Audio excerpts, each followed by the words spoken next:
భైరవ కోన గురూజీ మీ యొక్క జాతక రీత్యా జరిగింది, జరుగుతున్నది, జరగబోయేది మీ యొక్క ప్రతి సమస్యకి పరిష్కారం చెప్పబడును.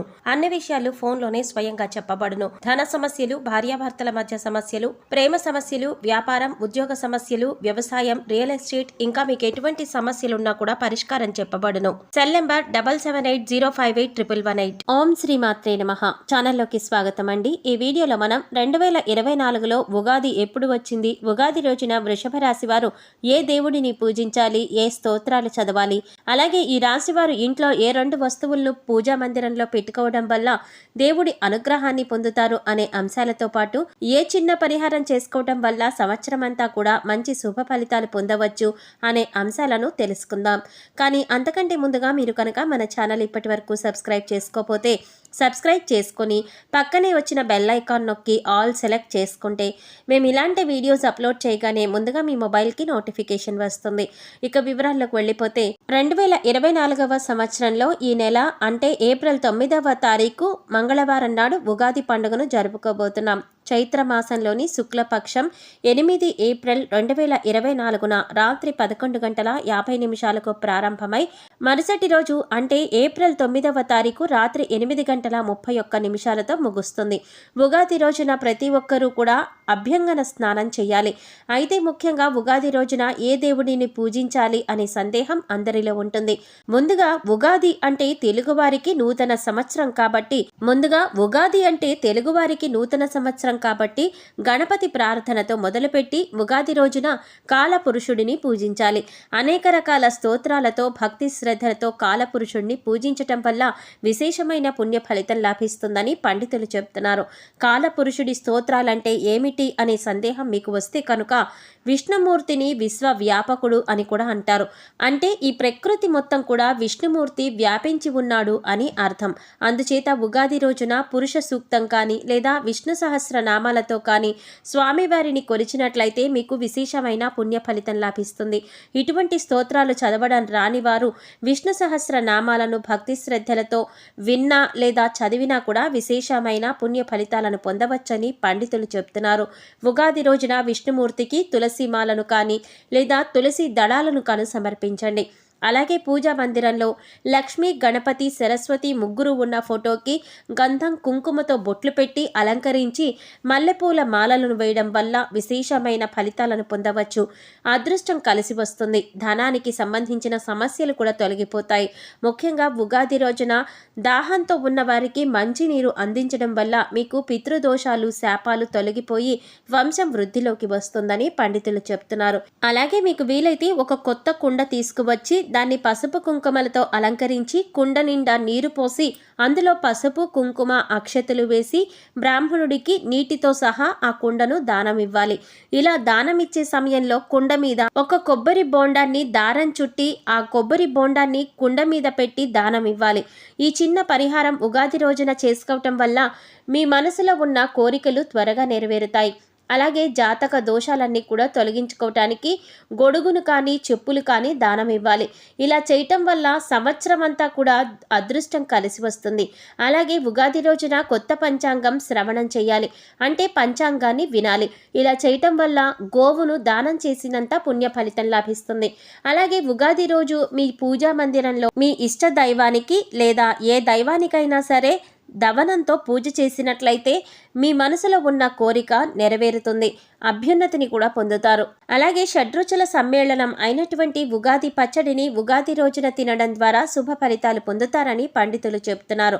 ఇంట్లో ఉండే దేవాలయం పూజ గది. మనసును దేవుడి పైన లగ్నం చేసుకునేందుకు, మనసును ప్రశాంతంగా ఉంచుకునేందుకు, దేవుడిని పూజించుకునేందుకు ఏర్పాటు చేసుకునేదే పూజ గది. పూజ గదిని ఇంట్లో అన్ని గదుల్లోకెల్లా పవిత్రంగా భావిస్తారు, పవిత్రంగా ఉంచుకుంటారు. ఉగాది లోపు కానీ ఉగాది రోజు కానీ పూజ గదిలో ఈ 2 వస్తువులను తెచ్చి పెట్టుకుంటే శివుడి అనుగ్రహంతో సకల ఐశ్వర్యాలు సిద్ధిస్తాయని మన పెద్దలు చెప్తున్నారు.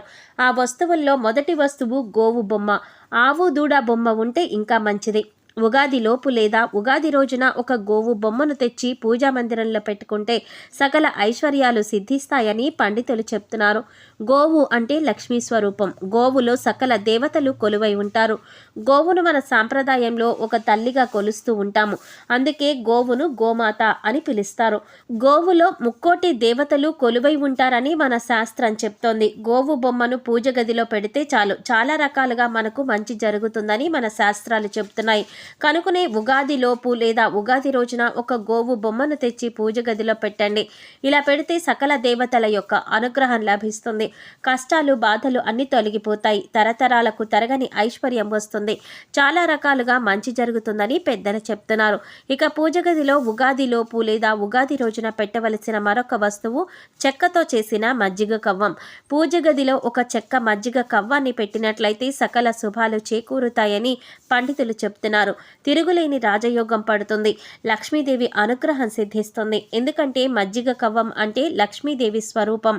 మజ్జిగ కవ్వాన్ని మజ్జిగ చిలకటానికి వాడతారు. ఈ రోజుల్లో మజ్జిగ కవ్వాన్ని ఎవ్వరూ పెద్దగా వినియోగించట్లేదు.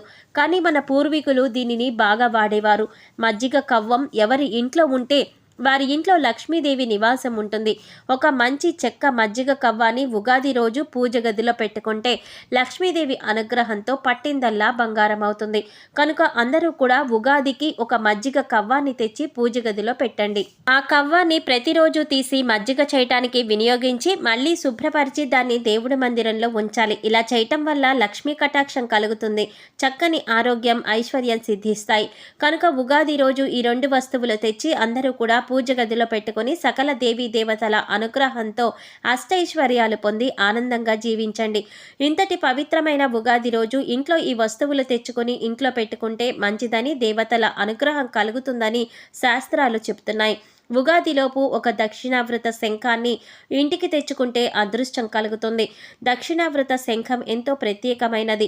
ఉగాదిలోపు ఇంటికి తెచ్చుకుని పూజ గదిలో పెట్టుకుంటే లక్ష్మీదేవి ప్రసన్నమవుతుంది. విష్ణుమూర్తి అనుగ్రహంతో మీరు ధనవంతులుగా మారుతారు. కావున మీరు కూడా ఉగాదిలోపు లేదా ఉగాది రోజున ఒక దక్షిణావృత శంఖాన్ని తెచ్చుకొని పూజ గదిలో పెట్టుకుంటే ఆ పరమశివుని యొక్క అనుగ్రహం కూడా తప్పకుండా కలుగుతుంది. మంగళప్రదమైన వస్తువులు అంటే లక్ష్మీదేవికి ఎంతో ఇష్టం. అందుకే ఉగాదిలోపు లక్ష్మీ గవ్వలు, గోమతి చక్రాలు, తామర గింజలు వంటి లక్ష్మీప్రదమైన వస్తువులను ఇంటికి తెచ్చుకుంటే లక్ష్మీదేవి అనుగ్రహం లభిస్తుంది. ఇలా చేసినట్లయితే మీకుండే దరిద్రమంతా కూడా తొలగిపోతుంది. శివపార్వతుల అనుగ్రహం కూడా లభిస్తుంది. కనుక ఉగాది లోపు కానీ ఉగాది రోజు కానీ ఇంట్లో ఈ వస్తువులను పెట్టుకుంటే ఎంతో మంచిది. మీకు సకల శుభాలు కలుగుతాయి. ఈ వస్తువుల్లో ఏ ఒక్క వస్తువు ఇంటికి తెచ్చుకున్నా శుభం కలుగుతుంది. కానీ మీ ఇంట్లో ఇప్పటికే ఈ వస్తువులు ఉంటే అవసరం లేదు. ఈ వస్తువులు ఇప్పటి వరకు ఇంట్లో లేనివారు ఉగాది లోపు కానీ ఉగాది రోజును కానీ ఇంటికి తెచ్చుకోండి. ఇలా చేసుకుంటే సకల శుభాలు చేకూరుతాయి. అయితే ఉగాది రోజున వృషభ రాశి వారు ఏ పరిహారం చేస్తే వారి జీవితంలో ఉన్న కష్టాలు నష్టాలు తొలగిపోతాయో తెలుసుకుందాం. ఏ పని మొదలుపెట్టినా ఆటంకాలు లేకుండా ఉండాలంటే గణపతిని ముందుగా ప్రార్థించాలి. ఈ విషయం మనందరికీ తెలిసిందే. అయితే ఈ ఉగాది రోజున మీకు వీలైతే గుడికి వెళ్ళి వినాయకుడికి గరికెను సమర్పించి ఎర్రటి పుష్పాలతో అష్టోత్తరం చేయించుకోండి. గుడిలో నివేదన పెట్టిన తీపి పదార్థాలను మీరు స్వీకరించండి. లేదు గుడికి వెళ్ళడానికి వీళ్లు కాకపోతే మీ ఇంట్లో పూజా మందిరంలో వినాయకుడికి గరికెను ఎర్రటి పుష్పాలను సమర్పించి గణపతి స్తోత్రాలను అష్టోత్తరాన్ని చదువుకోండి. అలాగే ఇంట్లో మీరు వినాయకుడికి చిన్న బెల్లం ముక్క నివేదన చేయండి. దాన్ని ప్రసాదంగా ఇంటిల్లిపాది తీసుకోండి. ఇలా చేయటం వల్ల మీకు ఉగాది నుంచి కూడా కొత్త సంవత్సరం అంతా కూడా ఎటువంటి ఇబ్బందులు ఆటంకాలు లేకుండా సంతోషంగా జీవిస్తారు. సో చూసారు కదండి, ఉగాది లోపు కానీ ఉగాది రోజు కానీ వృషభ రాశి వారు ఏ వస్తువులు ఇంట్లో పెట్టుకోవడం వల్ల కాలపురుషుడు లేదా విష్ణుమూర్తి యొక్క అనుగ్రహం మీకు కలుగుతుంది. అలాగే ఉగాది రోజున ఏ దేవుడిని ఏ విధంగా పూజించాలి, ఎలాంటి ఆచారాలు పాటించాలి, అలాగే ఉగాది రోజున వృషభ రాశి వారు ఏ చిన్న పరిహారం చేసుకోవటం వల్ల సంవత్సరం అంతా కూడా సంతోషంగా ఉంటారు అనే అంశాలను ఈ వీడియోలో మనం వివరంగా తెలుసుకున్నాం కదా. ఈ వీడియో మీకు నచ్చినట్లయితే లైక్ చేసి మీ ఫ్రెండ్స్ అండ్ ఫ్యామిలీ మెంబర్స్లో వృషభ రాశి వారు ఎవరైనా ఉంటే వారితో మర్చిపోకుండా ఈ వీడియోని షేర్ చేసుకోండి. అలాగే ఇప్పటి వరకు మన ఛానల్ కనుక సబ్స్క్రైబ్ చేసుకోకపోతే సబ్స్క్రైబ్ చేసుకొని పక్కనే వచ్చిన బెల్ ఐకాన్ నొక్కి ఆల్ సెలెక్ట్ చేసుకుంటే మేము ఇలాంటి వీడియోస్ అప్లోడ్ చేయగానే ముందుగా మీకు నోటిఫికేషన్ వస్తుంది. మరో చక్కటి వీడియోతో మళ్ళీ కలుసుకుందామండి. ఓం శ్రీ మాత్రే నమః.